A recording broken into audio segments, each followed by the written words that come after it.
నేటి జుమా ప్రసంగం తెలుగులో కనుమరుగవుతున్న నైతిక విలువలు. సోదరులారా, దైవ ప్రవక్త ముహమ్మద్ రసూలుల్లాహ్ సల్లల్లాహు అలైహి వసల్లం ఆయన జీవితం అడుగడుగున మనకు ఆదర్శప్రాయమని అల్లాహ్ రబ్బుల్ ఆలమీన్ ఖురాన్లో తెలియపరిచాడు. అల్లాహ్ సుబ్హానహు వ తఆలా ఖురాన్లో చెప్పినటువంటి మాట ఏమిటంటే, సోదరులారా, ఈ దైవ ప్రవక్తలో మీకు అతి ఉత్తమమైనటువంటి ఆదర్శం ఉంది అని అల్లాహ్ సుబ్హానహు వ తఆలా తెలియజేశాడు. లఖద్ కాన లకుం ఫీ రసూలిల్లాహి ఉస్వతున్ హసనah. దైవ ప్రవక్త ముహమ్మద్ సల్లల్లాహు అలైహి వసల్లం వారు మనకి ఇస్లాం ధర్మాన్ని నేర్పించారు.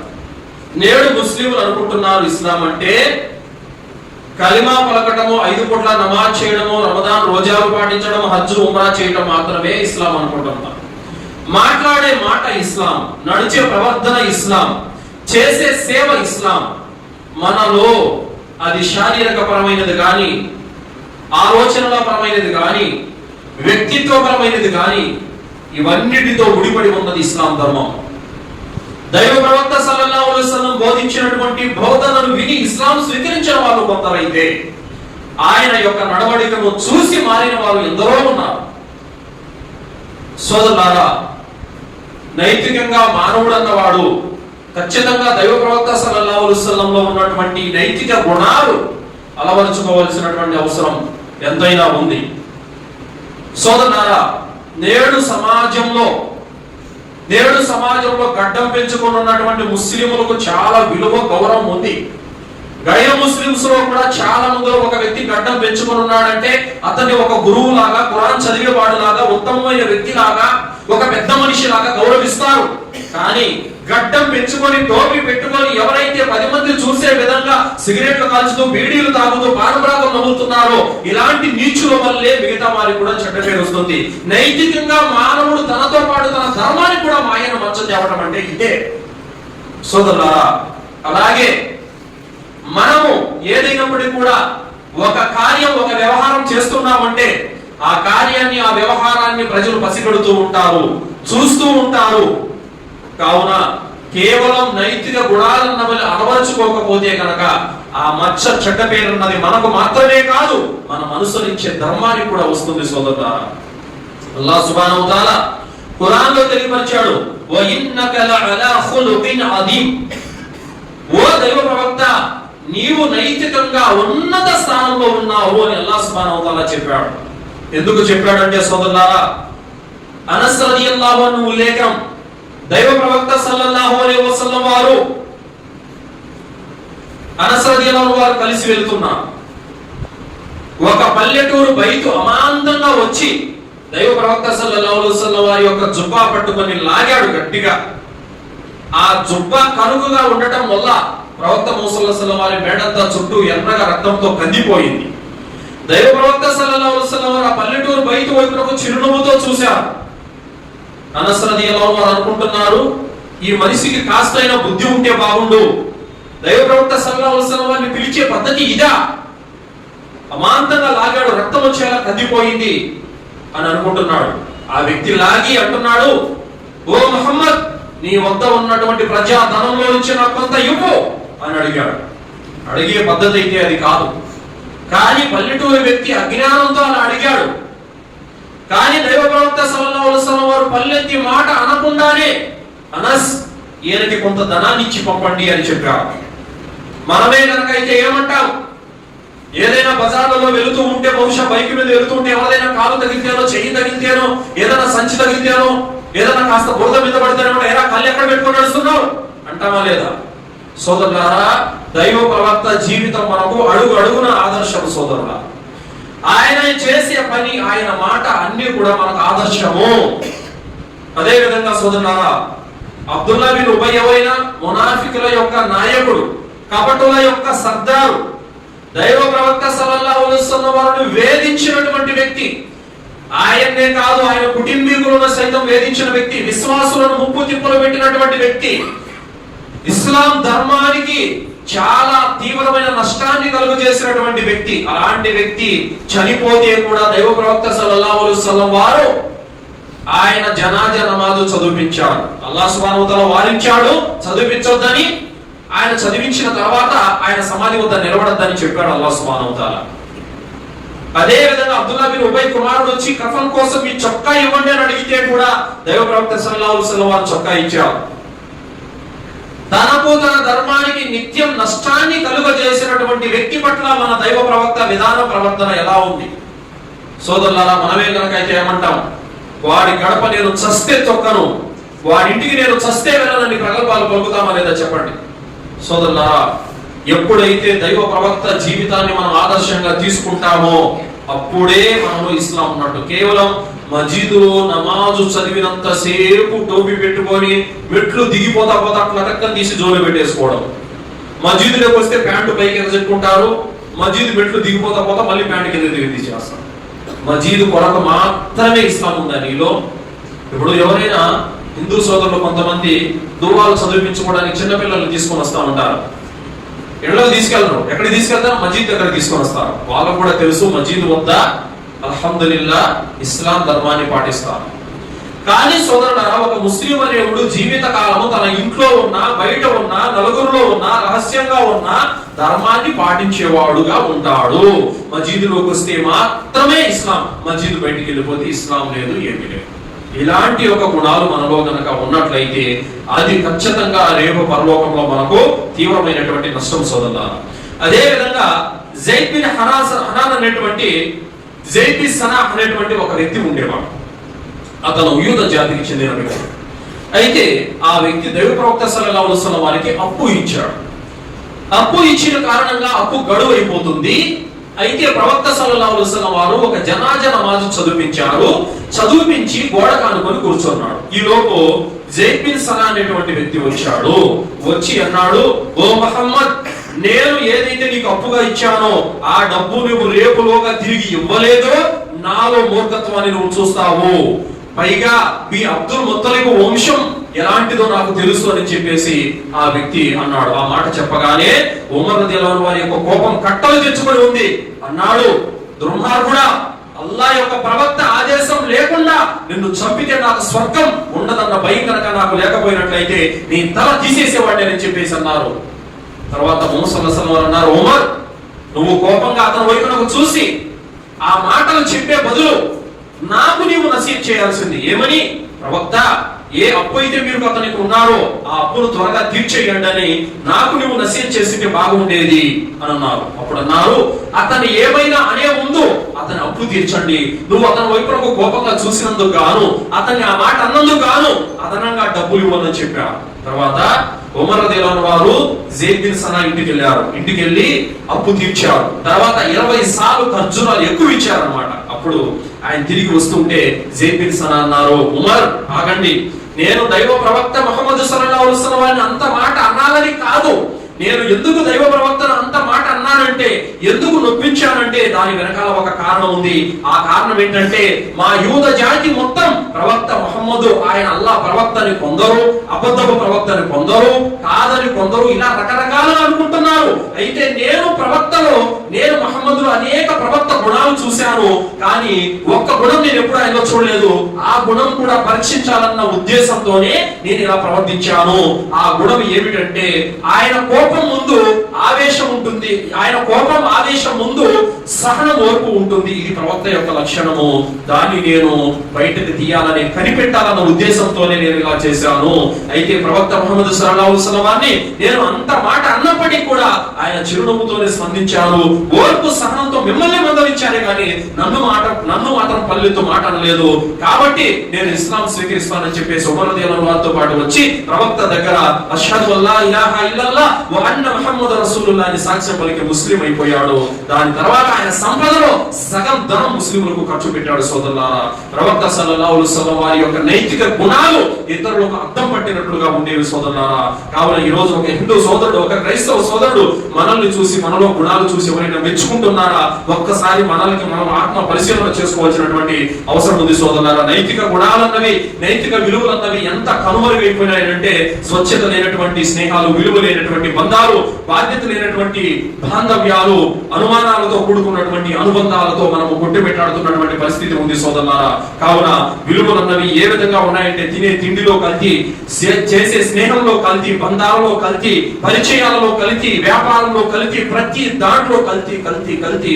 మనిషి ఎలా తయారైపోయినాడంటే, కట్టుకున్న భార్యను ఒక భర్త నమ్మే పరిస్థితిలో లేదు, అదే విధంగా భర్తను భార్య నమ్మే పరిస్థితి లేదు, కొడుకు కడుపును పుట్టిన కొడుకు కూడా తండ్రిని నమ్మే పరిస్థితిలో లేదు, అలాగే అన్నదమ్ములు, అక్క చెల్లులు, బంధాలు కూడా నమ్మేటటువంటి పరిస్థితిలో లేవు. ఎలా అయిపోయిందంటే సోదరులారా, ఈ రోజు మనిషికి ఏదైనా సరే ఒక రహస్యం చెప్పినప్పటికీ కూడా ఆ రహస్యాన్ని తీసుకెళ్లి 10 మందికి చేరవేసేటువంటి తరుణంలో ఎంత వరకు మనిషి దిగజారిపోయాడంటే, ఒక చెల్లి అన్నకు మెసేజ్ పెడుతుంది, ఈ విధమైనటువంటి ఒక మాట చెప్తుంది, ఆయన వెనక తలికి మళ్ళీ డిలీట్ ఎవ్రీవన్ నొక్కేస్తుంది. కారణం ఏంటి? ఈ మెసేజ్ మళ్ళీ ఎక్కడికి చేరవేసి నా పంప ముచ్చుతాడు అని నమ్మకం లేదు మనిషి మీద సోదరులారా. కావున స్నేహం అన్నది పేరుకు మాత్రమే ఉండిపోయింది, బంధాలన్నవి పేరుకు మాత్రమే ఉండిపోయాయి. ఈ విధంగా నైతిక విలువలన్నవి దిగజారిపోయినాయి సోదరులారా.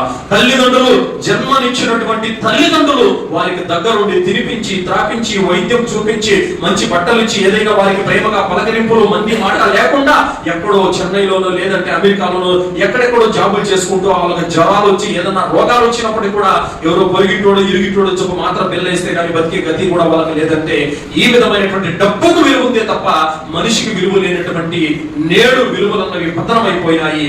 ఇస్లాం ధర్మాన్ని మనము పాటించినట్లయితే మనలో విలువలు పెరుగుతాయి సోదరులారా. దైవ ప్రవక్త సల్లల్లాహు అలైహి వసల్లం వారు బజార్లో వెళుతూ ఉంటారు, ఒక వ్యక్తి కనపడ్డారు, అతను ఏదో చెబుతున్నాడు, ఒక్కటి కూడా పనికొచ్చే మాట లేదు, అయినప్పుడు కూడా ముహమ్మద్ సల్లల్లాహు అలైహి వసల్లం వారు ఓపికగా విన్నారు సోదరులారా. కానీ మన వద్ద ఈ రోజు మన అమ్మా నాన్నలు చెబుతున్న మాటలు వినడానికి కూడా మనకు ఓపిక లేదు.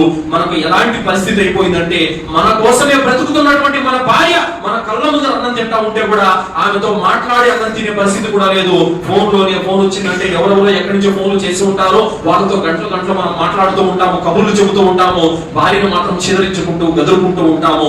పిల్లోడు బడికి వెళ్ళి వస్తాడు, నాన్న అని ముద్దుగా 4 మాటలు ఏవేవో ఆ పిల్లలతో ఆడుకున్నవి, స్కూల్లో జరిగినవి ఏవో 4 మాటలు చెప్పాలనుకుంటాడు. ఆ పిల్లోడు చెప్పే మాటలు కూడా వినేటటువంటి పరిస్థితి కూడా నేడు లేదు సోదరులారా. భార్య బిడ్డల దగ్గర, తల్లిదండ్రుల దగ్గర కూడా నైతిక విలువలు అన్నవి దిగజారిపోయినాయి. మనిషి అనేవాడు కేవలం యాంత్రికంగా ఒక మిషన్ లాగా బ్రతుకుతున్నాడే తప్ప మనస్సుతోటి, ఉన్నత గుణాలతోటి, నైతిక విలువలతోటి బ్రతకడం లేదు. ఇది ఖచ్చితంగా మనలో మార్పు రావాల్సినటువంటి అవసరం ఉంది. ఎందుకంటే సోదరులారా, సమాజం అనేది అలా తయారైపోయింది సోదరులారా. ఎదుటివాడి చచ్చినా పర్వాలేదు, వాడి ఆరోగ్యం పోయినా పర్వాలేదు, వాడి నాశనం అయిపోయినా పర్వాలేదు, నాకు లాభం వస్తే చాలు అన్నటువంటి ఒక దుర్బుద్ధి అనేది మనిషిలో తయారైంది సోదరులారా. అందుకోసమే చూస్తున్నాం, మనము వీడియోలో చూస్తున్నాం, ఒక పానీపూరి బండి అమ్ముకునేవాడు ఒక మురికాలలో నీళ్లు పోసి అమ్ముతున్నాడంటే వాడిలో మానవత్వం అనేది లేదు, చచ్చిపోయింది. అలాగే ఒక రైతు పండిస్తున్నాడు, ఆ రైతుకు మందులు సరఫరా చేసే వాళ్ళు ఎలాంటి మందులు ఇస్తున్నారంటే సోదరులారా, అవి త్వరగా అవి పండ్లు కాసేసి వాటి ద్వారా ఎన్నో అనారోగ్యం పాలయ్యేటువంటి పరిస్థితి కూడా నేడు వస్తుంది. మనం మొన్న మార్కెట్కి వెళ్ళాం, పెద్ద పెద్ద సైజులో ఉన్న సీతాఫలంకాయలు కొనుక్కున్నాం. సర్వసాధారణంగా సీతాఫలంకాయలు ఎలా ఉంటాయండి? పచ్చిగా ఉంటే తినలేం, చేదు పైకి ఇచ్చినట్లు ఉంటారు, తినలేం, నోట్లో కూడా పెట్టలేం. అలాంటిది ఒక కాయ మాగలేదు, పచ్చికాయ పగలగొడితే కూడా తింటే చాలా తీపిగా ఉందన్నమాట. అది ఎలా వచ్చిందంటే సోదరులారా, దాని వెనకాల పెద్ద హిస్టరీ ఉంది. చెట్లకు ఇంజెక్షన్ వేస్తున్నారంట సైజు రావడానికి, తీపి రావడానికి. అవి చూడండి ఎంతటి వినాశనకరంగా ఉన్నాడు మనిషి. తినే ఫుడ్ ప్రతి దాంట్లో కల్తీ. తెలుసు మనిషి ఆరోగ్యం పోతుంది, పిల్లలు ప్రాణాలు పోతాయి, దీని ద్వారా క్యాన్సర్ లాంటి పెద్ద పెద్ద జబ్బులు వస్తాయని వాళ్ళకి బాగా తెలుసు. అయినప్పుడు కూడా వాళ్ళు పొట్టలింపుకోవడానికి, వాళ్ళు వ్యాపారం చేసుకోవడానికి ప్రజల ప్రాణాలతో చెలగాటం అడుగుతున్నారు. కారణం ఏంటంటే సాటి మనిషి గురించి ఆలోచించాలా, సాటి మనిషి యొక్క మేలు మంచి అనేది మనిషిలో చచ్చిపోయింది. నేనేంటో, నా ఇల్లు ఏంటో, నా సంపాదన ఏంటో అన్న మాత్రమే ఉండిపోయింది తప్ప ఎదుటివాడి గురించి, ప్రజల మంచి గురించి, ప్రజల క్షేమం గురించి ఆలోచించే నైతిక విలువలు అనేవి మనిషిలో అడుగట్టిపోయినాయి సోదరులారా. ప్రతి చోట వ్యాపారంలో అబద్ధం, అమ్మే సరుకు చిన్నదైనా పెద్దదైనా ప్రతి దాంట్లో మోసాలు, లూటీలు, ప్రతి దానికి అబద్ధం అబద్ధం అబద్ధం సోదరులారా. మనిషికి కాస్త లాభం వస్తుందంటే ఎంతటి నీచానికైనా సరే దిగజారేటువంటి పరిస్థితి. ఇమాం బుఖారీ రహ్మతుల్లాహి గారు, ఆయన తండ్రి గారు చనిపోయిన తర్వాత ఇమాం బుఖారీ గారు తన తండ్రి యొక్క బాధ్యతలు తీసుకున్నారు. తన తండ్రి యొక్క స్నేహితుడు సరుకు తెప్పించాడు అనమాట. సరుకు వచ్చేసింది, వచ్చిన తర్వాత సాయంత్రం వచ్చి కొంతమంది వ్యాపారస్తులు 5,000 దినార్లకు ఆ సరుకును మాట్లాడుకున్నారు. ఏమి డబ్బు ఇవ్వలేదు. 5,000 దినార్లకి సరుకు మాట్లాడుకున్నారు. ఏం డబ్బు ఇవ్వలేదు. మాట చెప్పారంతే. సరే ఇస్తానని చెప్పారు ఇమాం బుఖారీ గారు. తర్వాత ఉదయాన్నే ఆయన దగ్గర సరుకు మరికొంతమంది వచ్చారు. వచ్చి 10,000 దినార్లు ఇస్తాం, మాకివ్వండి సరుకు అన్నారు. కానీ ఇమాం బుఖారీ గారు సాయంత్రం చెప్పిన ఒక్క మాట కారణంగా 5,000 దిర్హాముల లాభాన్ని పోగొట్టుకున్నారు. నేను నిన్న సాయంత్రం వాళ్ళకి మాట ఇచ్చేశాను, నేను ఆడిన మాట తప్పేవాడిని కాను, నేను వాళ్ళకే ఇస్తాను సరుకని చెప్పారు. సోదరులారా, ₹1 ఆదాయం వస్తుందంటే మనము మాట లేదు, మాట మీద నిలకడ లేదు, నీతి లేదు, నిజాయితీ లేదు, ధర్మం లేదు, న్యాయం లేదు, ఏమీ ఉండదు. సోదరులారా, ఈ విధంగా మనలోని తుచ్చమైన డబ్బు కోసం, ప్రాపంచిక యొక్క స్వలాభం కోసం, చిన్నపాటి స్వార్థాల కోసం మనలోని నైతిక విలువలను అమ్ముకోవటం అనేది కూడా జరుగుతుంది. సోదరులారా, అలాగే ఒక వ్యక్తి అడవిలో ఉన్నాడు. తన స్నేహితుడు ఎండన పడి చాలా దూరం నడిచి వెళ్తున్నాడు. అల్లాహ్ సుబ్హానహు వ తఆలా ఒక దైవదూతను మానవాకారంలో పంపించాడు. మార్గ మధ్యలో కలుసుకున్నాడు. ఏమయ్యా, ఎక్కడికి వెళ్తున్నావు అన్నాడు. నా స్నేహితుడు అడవిలో ఉన్నాడు, అతన్ని కలుసుకోవడానికి వెళ్తున్నాను అన్నారు. ఏంటి, అతనితో నీకేమైనా అవసరం పడింది అన్నారు. నాకు ఏం అవసరం లేదన్నాడు. పోనీ అతనితో నీకేమైనా వ్యాపార లావాదేవీలు ఉన్నాయన్నారు. నాకు ఎలాంటి వ్యాపార లావాదేవీలు ఏమీ లేనప్పుడు ఎర్రటి ఎండలో ఇంత దూరము అడవి మార్గంలో దేనికి వెళ్తున్నావు? అతను అన్నాడు, అతను నా స్నేహితుడు, కేవలం నేను అల్లాహ్ కోసం అతన్ని ప్రేమించాను, అల్లాహ్ ప్రసన్నత కోసమే నేను అతన్ని కలుసుకోవడానికి వెళ్తున్నాను అన్నారు. అప్పుడు ఆ దైవదూత అన్నారు, అయితే శుభవార్త విను, నేను అల్లాహ్ తరపు నుండి వచ్చినటువంటి దైవదూతను నీకు శుభవార్త ఇవ్వడానికి వచ్చాను. అల్లాహ్ కోసమే పరస్పరం ప్రేమించుకునే వారికి శుభవార్త ఉంది అని దైవదూత తెలిపి వెళ్ళాడు. సోదరులారా, ఈ రోజు మనలో ఉన్నటువంటి బంధువులు కావచ్చు, స్నేహితులు కావచ్చు, మన జమాతు సోదరులు కావచ్చు, పరిచయస్తులు కావచ్చు, ఎవరైనప్పటికీ కూడా రోగాన పడి మంచాన పడి ఉంటే కనీసం తెలిసి కూడా పరామర్శించడానికి కూడా వెళ్ళడం లేదంటే ఎదుటివాడి హృదయంలో మన పట్ల ప్రేమ అనేది ఎలా పడుతుంది, బంధం అనేది ఎలా బలపడుతుంది, ఏ విధంగా మనలో నైతిక విలువలు వస్తాయి ఒక్కసారి ఆలోచించండి సోదరులారా. దైవ ప్రవక్త సల్లల్లాహు అలైహి వసల్లం వారు ప్రతిరోజు వీధిలో వెళుతూ ఉంటే ఆయన నెత్తిన కసువు వేసేటువంటి ఒక స్త్రీ ప్రతిరోజు కసువు వేసేది. ఒక రోజు ప్రవక్త ముహమ్మద్ సల్లల్లాహు అలైహి వసల్లం వెళుతూ ఉంటే కసువు పడలేదు. అరే, రోజు నా నెత్తిన కసువు వేసేది ఆ స్త్రీ ఈ రోజు ఏమైపోయింది, నా నెత్తిన కసువు వేయలేదని చెప్పేసి ఇంట్లోకి వెళ్ళి చూస్తే జ్వరంతో బాధపడుతూ ఉందన్నమాట. అప్పుడు ప్రవక్త సల్లల్లాహు అలైహి వసల్లం వారు వెళ్ళి ఆమెను పలకరించారు, పరామర్శించారు. అల్హమ్దులిల్లాహ్, ఆ కారణంగా ఆమె ఇస్లాం కూడా తీసుకునింది. అల్హమ్దులిల్లాహ్.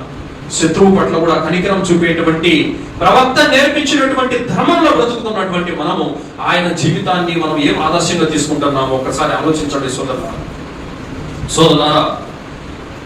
బుఖారీ గ్రంథంలో అబూ హురైరా రలియల్లాహు అన్హు వారు తెలిపినటువంటి ఉల్లేఖనం, బనీ ఇస్రాయిల్లో ఒక వ్యక్తి ఒక ధనవంతుడు వద్దకు వెళ్ళాడు. నాకు 1000 దినార్లు అప్పు కావాలని అడిగాడు. ఇస్తాను, సాక్షిని పెట్టన్నాడు. నీకు నాకు మధ్యలో సాక్షి అల్లాహ్ చాలు అని చెప్పేసి అన్నాడు. తర్వాత హామీగా ఎవడైనా తీసుకురా, నీకు నాకు మధ్యన హామీ అల్లాహ్ చాలు అన్నాడు. 1000 దినార్లు అలాగే ఇచ్చేశాడు. ఆయన పడవెక్కి సముద్రయానం చేసి బయలుదేరి వెళ్ళిపోయాడు. వ్యాపారం చేసుకున్నాడు. వ్యాపారం చేసుకున్న తర్వాత ఒక నెల తర్వాత మళ్ళీ తిరిగి ప్రయాణం అయ్యే సమయంలో ఆయన ఏ పడవ మీద అయితే వెళ్ళాలో ఆ పడవ బయలుదేరి వెళ్ళిపోయింది. ఇక మళ్ళీ నెల రోజులు ఆగాలి ఇంకా ఆయన. అలాంటి సందర్భంలో సముద్రం ఒడ్డుకొచ్చాడు. ఏం చేయాలో అర్థం కావడం లేదు. ఒక ఎదురు బొంగు తీసుకున్నాడు. ఆ ఎదురు బొంగు తీసుకొని దాంట్లో 1000 దినాలు డబ్బులు పెట్టి ఒక ఉత్తరం రాశాడు.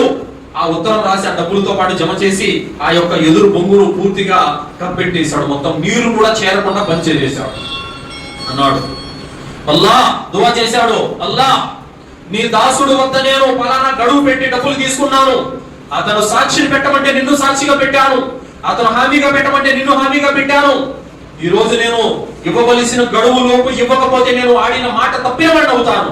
అల్లాహ్ ఈ డబ్బులు అతని వద్దకు చేర్చు ప్రభు అని చెప్పేసి ఆ వ్యక్తి దువా చేసి సముద్రంలో వదిలిపెట్టాడు. అయితే ఆ ఎదురు బొంగు ఖచ్చితంగా అతనికి చేరింది. ఎలా? ఆ వ్యక్తి డబ్బులు ఇచ్చినటువంటి వ్యక్తి ఈ రోజు సాయంత్రానికి పడవ రేవుకు వస్తుంది. ఆ రేవు దగ్గర ఎదురు చూస్తూ ఉన్నాడు. రేవు వద్ద ఎదురు చూస్తూ ఉన్నాడు. ఈ రోజు సాయంత్రానికి పడవ వస్తుంది, నా డబ్బులు వస్తాయని ఎదురు చూస్తున్నాడు. పడవ రాక ముందే ఎదురు బొంగు అతను కనిపించింది. ఇదేదో కర్ర బాగుందని చెప్పేసి ఆ వ్యక్తి ఇంటికి తీసుకెళ్లాడు. ఇంటికి తీసుకెళ్లి పొయ్యిలో పెడదామని కర్ర చీల్చగా డబ్బులు లేక దొరికింది. ఆ సోదరుడు ఎంతో సంతోషపడిపోయి అల్లాహ్కు కృతజ్ఞతలు తెలిపాడు. తర్వాత ఆయన మళ్ళీ నెల తర్వాత మరొక పడవలో చేరుకున్నాడు. మళ్ళీ 1000 దినాలు తీసుకొని ఇంటికి వెళ్ళాడు. ఇదిగో నీ డబ్బు అనగానే, లేదు అల్లాహ్ సుబ్హానహు వ తఆలా నీవు ఏ విధంగానైతే ఆ ఎదురు బొంగులో నాకు డబ్బు పంపావో దాన్ని అల్లాహ్ చేర్చాడు అని చెప్పి ఆ వ్యక్తి చెప్పాడు. సోదరులారా, అప్పు తీసుకుంటే ఎక్కడ ఆ గడువు తప్పిపోతే మాట పోతుందని చెప్పేసి మన పూర్వీకులు అల్హమ్దులిల్లాహ్ మాట మీద అంత గట్టిగా ఉండేవారు. ఈ రోజు ఎవరినైనా సరే అప్పు అడిగానంటే గట్టిగా అడిగాడు అనుకో, నేను ఎవరు ఏం చేసుకోపో అని చెప్పేసి ఈ విధంగా ఎదురు తిరగడము, బెదిరించడము, అవసరమైతే కొట్లాటకు దిగడం కూడా జరుగుతుంది. సోదరులు అందరూ ముందుకు వచ్చారు. కావున సోదరులారా, ఆడిన మాట తప్పకూడదు. ఎవరైతే సరే అప్పు అనేది తీసుకుంటారో ఆ అప్పు అనేది ఖచ్చితంగా పెట్టిన గడువులోపు తీర్చాలి. అలాగే సోదరులారా, దైవ ప్రవక్త సల్లల్లాహు అలైహి వసల్లం వారు ఒక జనాజా నమాజ్ చదివించారు. ఆ జనాజా నమాజ్ చదివిస్తూ ఇతను ఎవరికైనా అప్పు ఉన్నాడా అని అడిగారు. ఉన్నాడన్నారు. అయితే నేను చదివించను, మీలో ఎవరైనా చదివించడు అన్నారు. ఎందుకంటే ప్రవక్త అప్పు ఉన్న వ్యక్తికి జనాజా చదివించకూడదు, ప్రవక్త మామూలు వ్యక్తులు చదివించవచ్చు అన్నారు. అనగానే ప్రవక్త ముహమ్మద్ సల్లల్లాహు అలైహి వసల్లం ఇతని జనాజా నేను చదివించనని వెళ్ళిపోతున్నారు. వెళ్ళిపోతూ ఉంటే అబూ ఖతాదా రదియల్లాహు అన్హు అన్నారు, అల్లాహ్ యొక్క ప్రవక్త, అతని మీద ఉన్నటువంటి అప్పు నేను తీరుస్తాను, మీరు జనాజా చదివించండి. ఆ మాట చెప్పగానే ముహమ్మద్ సల్లల్లాహు అలైహి వసల్లం జనాజా చదివించారు. సోదరులారా, ఈ రోజు మనం కూడా ఎన్నో జనాజాలు చదివిస్తున్నాం, ఎన్నో జనాజాల్లో పాల్గొంటున్నాం. అందులో పేదవాళ్ళు ఉంటారు, స్థితి లేని వాళ్ళు ఉంటారు, గత్యంతరం లేని వాళ్ళు ఉంటారు. వాళ్ళ మీద ఏ పాటిగా అప్పుందేమో తెలుసుకొని తీర్చే ప్రయత్నం మనం చేస్తున్నామా? ఏం చూసి అల్లాహ్ మనల్ని ఇష్టపడతాడు? మనలో ఏ త్యాగాలు చూసి అల్లాహ్ ఇష్టపడతాడు? ఒక్కసారి ఆలోచించండి. ప్రవక్తలోనే కాదు, సహాబాలలో కూడా నైతిక విలువలు, నైతిక గుణాలు పుష్కలంగా నిండిపోయినటువంటి కుండవలే వాళ్ళలో ఉండేవి సోదరులారా. కావున ఇస్లాం అంటే కేవలం నమాజ్ చేయడం ఒకటే కాదు, ఆడిన మాట తప్పకుండా నిజాయితీగా నిలబడటం, తల్లిదండ్రుల సేవ చేయటం, అనాథలను, వితంతువుల యొక్క బాగోగులు చూడటం, మంచి మాట పలకడం, అనారోగ్యం పాలైన వారిని పరామర్శించడం, జనాజాలో పాల్గొనడం, అడపా ఉపవాసాలు పాటించడం, భార్య బిడ్డల హక్కులు నెరవేర్చడం, తల్లిదండ్రుల యొక్క సేవ చేయడం, సమాజంలో 4 నోళ్లతో మంచి అనిపించుకోవడం. సోదరులారా, దైవ ప్రవక్త సల్లల్లాహు అలైహి వసల్లం వారు చెప్పారు, నైతిక విలువల గురించి ఎంత మాట చెప్పారంటే, ఉమర్ రదియల్లాహు అన్హు వారు యొక్క ఆయన ముందర ఒక జనాజా వెళ్ళింది. 4 వ్యక్తులు అనుకున్నారు ఇతను చాలా చెడ్డవాడండి అన్నారు. అనివార్యం అన్నారు ఉమర్ రదియల్లాహు అన్హు వారు. పక్కనున్న వారు అడిగారు, ఏం అనివార్యం, ఏమైపోయింది అనివార్యం అన్నారు. ఎవరైతే 4 నోర్లు అంటే 4 వ్యక్తులు పలానా చనిపోయిన వాడు చెడ్డవాడు అని అంటే గనక అతని పైన నరకం అనివార్యం అయిపోతుంది. తర్వాత మరొక జనాజా వెళ్ళింది, అతను చాలా మంచివాడండి అన్నారు. అనివార్యం అన్నారు ఉమర్ రదియల్లాహు అన్హు. మళ్ళీ ఏం అనివార్యం అయిపోయింది అన్నారు, ఏ వ్యక్తి అయితే చనిపోతే ఆ వ్యక్తిని ఇతను మంచివాడు అని 4 నోర్లు అంటాయో ఆ వ్యక్తిపై స్వర్గం అనివార్యం అయిపోయింది అన్నారు. ఈ మాట ముహమ్మద్ సల్లల్లాహు అలైహి వసల్లం చెప్పగా నేను విన్నానని ఉమర్ రదియల్లాహు అన్హు చెప్పాడు. సోదరులారా, 10 నోర్లు మనల్ని మంచి అనేలా బతకాలంటే మనలో నైతిక విలువలు అన్నవి ఖచ్చితంగా ఉండాలి. ఎక్కడున్నాయి? నిజంగా అల్లాహ్ పట్ల భయం అనేది మనలో ఉంటే, అల్లాహ్ పట్ల మనకు నిజంగా విధేయత అనేది కనుక ఉంటే, మస్జిద్లోనే తీసుకోండి, ఉల్లి వెల్లుల్లి ఇవి హలాల్, తినొచ్చు, హరామేం కాదు. ఉల్లి వెల్లుల్లి కాస్త ఘాటు వాసన వస్తాయని చెప్పి అవి నమిలి తిని మస్జిద్కు రావద్దన్నాం. సిగరెట్ ప్యాకెట్ అంటే పెట్టుకున్నామా చదువుతాడు దుర్మార్గుడు, వీడియో ప్యాకెట్ కట్టంటే జోలి పెట్టుకున్నామా చదువుతాడు. ఒక మస్జిద్లోకి వచ్చి మస్జిద్లోకి వెల్లిపాయ తినే రావద్దని అంటే, హరామైనటువంటి వస్తువులు మస్జిద్లోకి తీసుకొని వచ్చి అవి జోబిలో అడ్డ పెట్టుకుని నమాజ్ చదువుతాడు. ఎంతటి నీచం, ఎంతటి దుర్మార్గం అసలు. అలాంటి వాడి ఆరాధన అలా తీసుకుంటాడా అండి? అలాంటి వాడి నమాజ్ అలా తీసుకుంటాడా?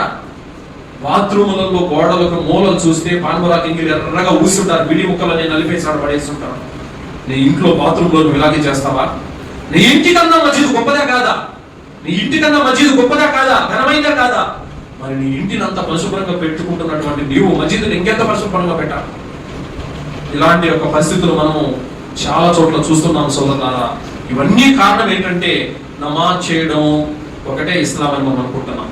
ఇదంతా కూడా నైతిక విలువలతో కూడుకున్నటువంటి ధర్మం ఇస్లాం ధర్మం. సోదరులారా, మనిషిలో నిజంగా నైతిక విలువలు అన్నవే కనుక ఉంటే దయ, క్షమాగుణం, కనికరం అనేది ఖచ్చితంగా మనలో ఉండాలి సోదరులారా. ఎందుకంటే 13 సంవత్సరాలు మక్కాలో నానా యాతనకు గురిపెట్టినటువంటి అవిశ్వాసులు పూర్తి యొక్క అధికారం మోసలసల వారి చేతిలో ఉంటే కూడా ఆయన వారిని నరకచ్చు, చంపచ్చు, అడిగే నాదుడు కూడా లేడు. అంత శక్తి, అంత యొక్క ప్రాబల్యం, అధికారం మోసలసల వారి చేతిలో ఉండి కూడా ఎదుటి వారిని క్షమించాం. కానీ ఈరోజు మనతో నమాజ్ చదివే సోదరుడు, మనతో కలిసి మనతో పాటు తౌహీద్ మీద ఉన్న సోదరుడు, అతను ఏదైనా ఒక మాట అంటే ఇక పగబట్టేస్తున్నాం. ఎంతవరకు అంటే అతను నీతో స్నేహంగా ఉన్నంత వరకు మంచోడే, ఎన్ని తప్పులున్నా మంచోడే. ఎప్పుడైతే నీ మాటకు వ్యతిరేకమైపోతాడో దాని తర్వాత ఇంక వాడిలో లేనేటి అన్ని రోడటము, వాడి ఇంకా దుర్మార్గుడని, పాపాత్ముడని, ఇంకోవాడు భూమి మీద బతకడానికి అన్నరుడు అని చెప్పేస్తాం అన్నమాట. అలాంటి యొక్క తుచ్చమైనటువంటి గుణాలు ఈ రోజు మనలో ఉన్నాయి. సోదరులారా, అమ్మ ఆయిషా రలియల్లాహు అన్హా మీద వ్యభిచార నింద వేశారు మునాఫికులు. వ్యభిచార నింద వేశారు. ఆ వ్యభిచార నింద వేసినప్పుడు ప్రవక్త సల్లల్లాహు అలైహి వసల్లం వారు జైనబ్ రలియల్లాహు అన్హా అడిగారు. జైనబ్ ఎవరు? జైనబ్ మూసా అలైహిస్సలాం భార్య. ఆయిషా ఎవరు? మూసా అలైహిస్సలాం భార్య. వీళ్ళిద్దరు సౌతులు. సౌతులు అంటే తెలుసు కదా, పడదు, ఒకరికొకరికి పడదు. జైనబ్కి ఆయిషాకి ఎప్పుడు మనస్పర్ధలు ఉండేవి. హఫ్సా రలియల్లాహు అన్హా, ఉమర్ రలియల్లాహు అన్హు కూతురు, అబూబకర్ రలియల్లాహు అన్హు వారు, ఆయిషా రలియల్లాహు అన్హా, వీళ్ళిద్దరూ స్నేహంగా ఉండేవాళ్ళు. వీళ్ళిద్దరికి జైనబ్ అంటే పడదు, జైనబ్ వీళ్ళంటే పడదు. అలా మనస్పర్ధలు ఉండేవి. అప్పుడు మూసా అలైహిస్సలాం వారు ఆయిషా మీద పడినటువంటి వ్యభిచార నింద గురించి జైనబ్ రలియల్లాహు అన్హా అడిగారు. ఏమని? జైనబ్ ఆయిషా ఎలాంటిది అని అడిగారు. జైనబ్ రలియల్లాహు అన్హా అన్నారు, అల్లాహ్ సాక్షిగా ఆయిషాలో నేను ఎన్నడూ చెడు గుణాన్ని చూడలేదు అని చెప్పింది. మనం అయితే ఇదే అదునుగా చూసుకొని ఏం చెబుతాం, ఇంకా ఎన్ని చెబుతాం, ఇంకా ఎంత కక్ష తీర్చుకుంటాం. కానీ సోదరులారా, అలాంటి నైతిక గుణాలు, ఉత్తమమైనటువంటి సుగుణాలు వాళ్ళలో ఉండేవి కాబట్టి ఈ లోకంలో బతికి ఉండగానే వాళ్ళు స్వర్గ శుభవార్త విన్నారు. అల్హమ్దులిల్లాహ్. సోదరులారా, అల్లాహ్ మెచ్చే గుణాలు, అల్లాహ్ మనల్ని ఇష్టపడే గుణాలు మనలో ఉంటే మనం సాఫల్యం పొందినట్టే సోదరులారా. కావున ఇతరులను క్షమించడం అనేది మనం నేర్చుకోవాలి. శత్రువును సైతం క్షమించినటువంటి ప్రవక్త ముహమ్మద్ సల్లల్లాహు అలైహి వసల్లం నేర్పిన ధర్మంలో మనం ఉన్నాం. కాబట్టి ఎవరైనా సరే ఎదుటి సోదరుడు అన్నాడంటే ఆవేశంతోనో కోపంతోనో ఒక మాట అని ఉండొచ్చు, అతనికి జీవితాంతం శత్రువేమి కాదు. ఈ రోజు అంటాడు, రేపు మళ్ళీ దగ్గర అయిపోతాడు.